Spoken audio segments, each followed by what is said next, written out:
तो दोस्तों सबसे बड़ी खबर निकल के आ रही है किसान आंदोलन यानी कि फार्मर प्रोटेस्ट से। जैसा कि आप जान रहे हैं सरकार बार बार इनकी बातों को टाल रही है। तो दोस्तों हम आपको पूरी खबर बताते हैं।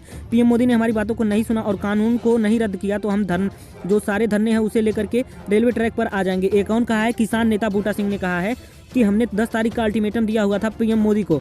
अगर पीएम मोदी ने हमारी बातों को नहीं सुना और उसे अनसुना किया तो कानून को रद्द नहीं किया तो सारे धरने रेलवे ट्रैक पर आ जाएंगे। आज की बैठक में हमने यह फैसला लिया है कि अब रेलवे ट्रैक पर पूरे भारत के लोग जाएंगे। संयुक्त किसान मंच की इसकी तारीख जल्द ही घोषणा की जाएगी। साथ ही आपको बताते चलते हैं 14 तारीख को पंजाब के सभी डीसी ऑफिसों के बाहर धरने दिए जाएंगे। ये भी किसान नेता बूटा सिंह ने कहा है कि पंजाब में टोल प्लाजा माल रिलायंस के पंप भाजपा नेताओं के दफ्तर और घरों के आगे धरना अभी जारी है। इसके अलावा 14 तारीख को पंजाब के सभी डीसी ऑफिसों के बाहर धरने दिए जाएंगे और इसे बीच में नहीं रोका जाएगा जब तक हमें सफलता नहीं मिल जाती है। तो दोस्तों दूसरी बड़ी खबर निकल के आ रही है। जैसा कि आप जान रहे हैं इस समय किसान आंदोलन पूरी तरह से जो है चर्चा में है। तो उस पर एक खबर निकल के आ रही है। दोस्तों हम किसानों से अनाज नहीं खरीदते, केवल एफसीआई के लिए भंडारण करते हैं। ऐसा कौन कहा है? अडानी समूह ने, यानी अडानी ग्रुप ने इसे अपने सफाई के रूप में यूज किया है। तो दोस्तों आपको पूरी खबर बताते हैं। केंद्र सरकार की ओर से लाए गए नए कृषि कानूनों के खिलाफ चल रहे किसानों के आंदोलन ने अपना नाम उछलने पर अडानी समूह ने सफाई दी है।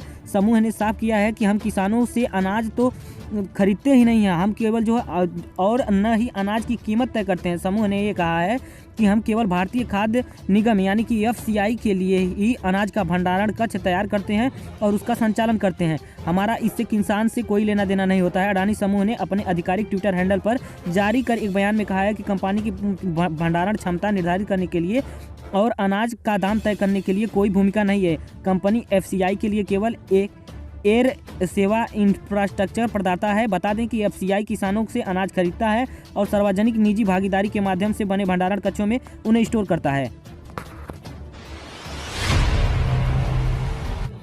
तो दोस्तों बहुत बड़ी खबर निकल के आ रही है। दोस्तों बंगाल काफिले पर हमले के बाद बोले नड्डा, मैं इसलिए सुरक्षित हूं क्योंकि मेरे पास बुलेट प्रूफ गाड़ी थी। दोस्तों इनका निशाना पूरी तरह से जो ममता सरकार पे थी। जैसा कि आप जानते हैं कि पश्चिम बंगाल में चुनाव होने वाला है तो ये भी कोई कसर जो है उनके ऊपर प्रहार करने के लिए नहीं छोड़ रहे हैं। दोस्तों गुरुवार को बंगाल के अंतिम दौरे के लिए अपने काफिले पर हमले के बाद भाजपा अध्यक्ष जेपी नड्डा ने राज्य की दक्षिण 24 परगना में सभा को संबोधित किया। अपने संबोधन में उन्होंने कहा है कि यहां आने के बाद जो रास्ते में दृश्य देखने को मिला है वह एक बात का सबूत है कि बंगाल अराजकता और असहिष्णुता का पर्यायवाची बन चुका है। मैं इसलिए सुरक्षित हूं क्योंकि मेरे पास बुलेट प्रूफ गाड़ी थी। गौरतलब है कि सूबे के डायमंड हार्बर में भाजपा अध्यक्ष जेपी नड्डा काफिले पर हमला किया गया। उनके 2 दिनी बंगाल के दौरे पर लेकर के प्रदर्शन कर रहे लोगों ने डायमंड हार्बर से गुजर रहे उनके काफिले को रोकने की कोशिश की और पथराव भी किया। उन्होंने ये कहा कि माँ दुर्गा आशीर्वाद से जो है मैं यहाँ पे पहुंचा और आप सभी को मैं संबोधित कर रहा हूँ। रास्ते में मुझे जो दृश्य देखने को मिला वो बताता है कि ममता के राज्य में बंगाल अराजकता और असहिष्णुता का पूरी तरह से पर्यायवाची बन चुका है। तो दोस्तों आपको बताते चलते हैं पश्चिम बंगाल ममता ने बोला केंद्र सरकार पर हमला, कहा नौटंकी करती है भाजपा। तो दोस्तों ममता सरकार भी जो है पूरी तरह से कसर नहीं छोड़ रही है कि जो है क्या उनके साथ जो है साजिश रची जा रही है। पश्चिम बंगाल की मुख्यमंत्री ममता बनर्जी ने गुरुवार को कोलकाता में आयोजित एक सार्वजनिक रैली में भाग लिया। उन्होंने केंद्र सरकार की कार्यशैली पर सवाल उठाते हुए कहा है। साथ ही उन्होंने भाजपा अध्यक्ष जेपी नड्डा के काफिले पर हुए हमले को लेकर भी सवाल उठाया। उन्होंने कहा है कि भाजपा की गतिविधियों की एक नौटंकी की रूप ले रही है और साथ ही यह मेरे ऊपर जो है साजिश रची जा रही है, मेरे ऊपर आरोप लगाए जा रहे हैं। तो दोस्तों अगली बड़ी खबर निकल के आ रही जो कि बहुत बड़ी खबर है। दोस्तों कृषि कानूनों पर बोले नरेंद्र सिंह तोमर, किसानों को मंडियों में बेड़ियों से आज़ाद करना चाहते हैं। तो दोस्तों यह एक ऐसी सरकार है जो किसानों को जबरदस्ती करोड़पति बनाना चाह रही है। दोस्तों इस पर आपकी क्या टिप्पणी है कमेंट बॉक्स में जरूर कमेंट करिएगा। तो दोस्तों केंद्र सरकार की ओर से लाए गए 3 कृषि कानूनों को लेकर के खिलाफ जारी किसानों के आंदोलन के बीच कृषि मंत्री नरेंद्र सिंह तोमर ने गुरुवार को एक प्रेस कॉन्फ्रेंस में कहा है कि इस दौरान उन्होंने इन कानूनों पर सरकार में अपना एक पक्ष रखा है और कहा है कि किसानों की चिंता वाले प्रावधानों को दुरुस्त करने के लिए सरकार प्रतिबद्ध है। उन्होंने कहा है कि प्रधानमंत्री नरेंद्र मोदी की नेतृत्व वाली सरकार किसानों की बेहतरी के लिए काम कर रही है और देश के अन्नदाताओं की स्थिति को सुधारना चाहती है। वहीं प्रेस वार्ता की शुरुआत में तोमर ने पश्चिम बंगाल में भाजपा अध्यक्ष जेपी नड्डा के काफिले पर हमले की भरपूर निंदा की। कृषि कानूनों पर चल रहे किसानों के विरोध को लेकर के तोमर ने कहा कि सरकार किसानों की मंडियों की बेड़ियों से आज़ाद करना चाहती थी जिससे कि वे अपनी उपज देश में कहीं भी किसी भी दाम पे किसी को भी अपनी कीमत पर बेच सकते हैं। किसी मंत्री तोमर ने कहा है कि अभी कोई कानून यहाँ नहीं कहता है कि 3 दिन बाद उपज बेचने के बाद किसान को उसकी कीमत मिलने का प्रावधान हो जाएगा। तो दोस्तों अगली बड़ी खबर निकल के आ रही कोविड-19 यानी कि कोरोना वायरस से। तो दोस्तों जैसा कि आप जानते हैं दुनिया के कई देशों के लिए राहत बनेगी, यह वैक्सीन नहीं पड़ेगी फ्रीजर की ज़रूरत। तो दोस्तों आपको बता दें जो कि दुनिया के सभी देश परेशान है इस कोविड-19 के टीकों को लेकर के। तो दोस्तों बेल्जियम के लीग शहर के पास स्थित बायोटेक कंपनी कनेका यूजोरेंट अमेरिकी कंपनी इनोवियो के लिए कोरोना वायरस की वैक्सीन उत्पादन करने के लिए तैयारी कर रहे हैं। अपने अत्याधुनिक फर्मेटर किन्वक में यूरोजेंटेक कोविड-19 वैक्सीन INO 4800 का निर्माण करेगी। यह वैक्सीन न्यूक्लिक एसिड आधारित होगी। तो दोस्तों हम आपको बताते चलते हैं, हालांकि आगामी 6 महीनों से पहले इसके बाजार में आने की संभावना नहीं है। कनेका यूजरगेंट CEO लीवन जॉनसन ने कहा है, इसके CEO जो हैं लीवन जॉनसन ने उन्होंने कहा है कि वर्तमान में मौजूद अन्य कोरोना वैक्सीन के मुकाबले INO 4800 से ज़्यादा फायदा होगा। तो दोस्तों जो इन्होंने दावा किया है कि जो वर्तमान समय में कोविड-19 के जो टीके लग रहे हैं उससे अधिक फायदा होगा हमारे टीके से। दोस्तों कमरे में तापमान पर 1 साल तक रख सकेंगे, मतलब कि किसी भी फ्रीजर की ज़रूरत नहीं होगी और कमरे के सामान्य तापमान पर इसे पूरे 1 साल तक रख सकेंगे और इसका इस्तेमाल कर सकेंगे। तो दोस्तों बहुत बड़ी खबर निकल के आ रही है, नया संसद भवन आत्मनिर्भर भारत का गवाह बनेगा। ये कौन कहा है दोस्तों? देश के प्रधानमंत्री PM मोदी ने कहा है। दोस्तों जैसा कि आप जान रहे हैं नए संसद भवन का नींव रखे हैं प्रधानमंत्री नरेंद्र मोदी। तो आपको पूरी खबर बताते हैं दोस्तों। प्रधानमंत्री नरेंद्र मोदी ने गुरुवार को नए संसद भवन के निर्माण के लिए विधिवत तौर पर भूमि पूजन किया और फिर इसकी आधारशिला भी रखी। कार्यक्रम में गृह मंत्री अमित शाह समेत प्रमुख मंत्री मौजूद रहे।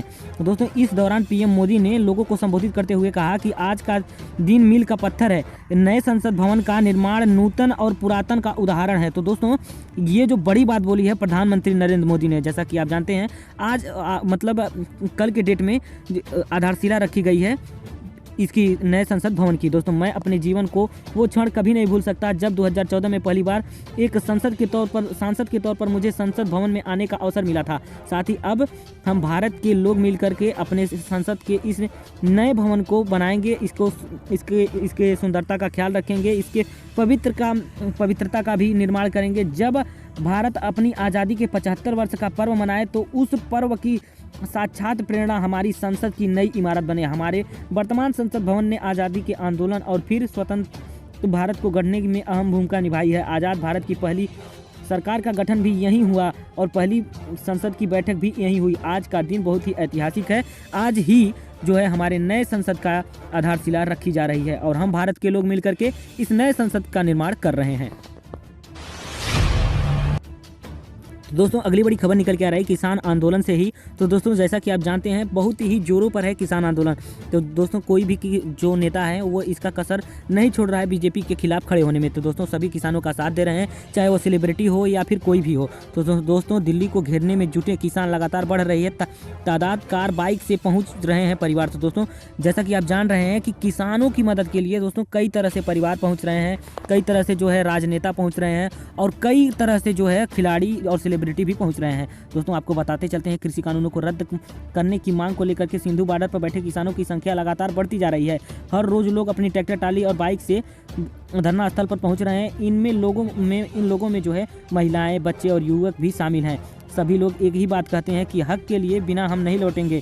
सिंधु बॉर्डर पर शुरू हुए इस आंदोलन अब केवल किसान नहीं बल्कि हर वर्ग के लोग शामिल हो रहे हैं। तो दोस्तों जैसा कि आप जान रहे हैं अपने ही चंगुल में बुरी तरह से भाजपा सरकार फंस रही है। दोस्तों यह पहली सरकार है जो कि लोगों को जबरदस्ती करोड़पति बनाना चाह रहे हैं। जो इतने कोविड-19 के आने पर दोस्तों इतनी बड़ी महामारी आने पर जो सरकार हमें एक 5 रुपए का फ्री मास्क नहीं दे सकी, वो अब तुली हुई है किसानों को जो है करोड़पति बनाने पे। इस पर आपकी क्या राय है कमेंट बॉक्स में जरूर कमेंट करिएगा।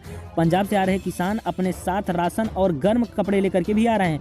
दोस्तों किसानों का जत्था कारों, ट्रैक्टर, ट्रालियों की धरना स्थल पर पहुंच रहा है। युवा बाइक से 550 किलोमीटर लंबा सफर तय करके धरना स्थल पर पहुंच रहे हैं।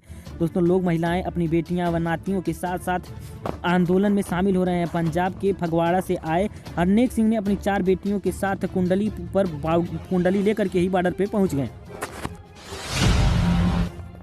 दोस्तों अगली बड़ी खबर निकल के आ रही है खेल से संबंधित क्रिकेट से। तो दोस्तों T20 सीरीज जीतने के बाद टीम इंडिया पर जुर्माना। ICC ने खिलाड़ियों की फीस काटी। तो दोस्तों हम आपको बताते चलते हैं, भारतीय क्रिकेट टीम ऑस्ट्रेलिया के खिलाफ तीसरे T20 मैच में धीमी ओवर गति के लिए मैच की फीस 20% तक जुर्माना लगा दिया है आईसीसी ने। तो दोस्तों आईसीसी मैच रेफरी डेविड ब्रून ने यह जुर्माना लगाया है। दोस्तों भारतीय टीम मंगलवार को मैच में निर्धारित समय में 1 ओवर पीछे रह गई थी, इसी वजह से दोस्तों उसके ऊपर यह जुर्माना 20% का ठोक दिया गया है। आईसीसी ने बुधवार को एक बयान में कहा है, आईसीसी खिलाड़ियों की सहयोगी स्टाफ के लिए आचार संहिता की धारा 2.22 के तहत निर्धारित समय में ओवर पूरे नहीं कर पाने पर टीम पर प्रति ओवर मैच फीस पर जो है 20% जुर्माना लगा रही है और उनके ऊपर जो है ठोका जाता है। दोस्तों अगर आपको वीडियो अच्छा लगा तो वीडियो को लाइक करें और साथ ही लगातार खबरों से अपडेट रहने के लिए दोस्तों हमारे चैनल को सब्सक्राइब करने के बाद बेल आइकन पर जरूर प्रेस करें, ताकि आपको रेगुलर वीडियो की नोटिफिकेशन मिलती रहे और लगातार आप खबरों से अपडेट रह सकें। हर खबरों से अपडेट रहने के लिए हमारे चैनल को सब्सक्राइब करने के बाद बेल आइकन पर जरूर दबाएं। तब तक के लिए धन्यवाद।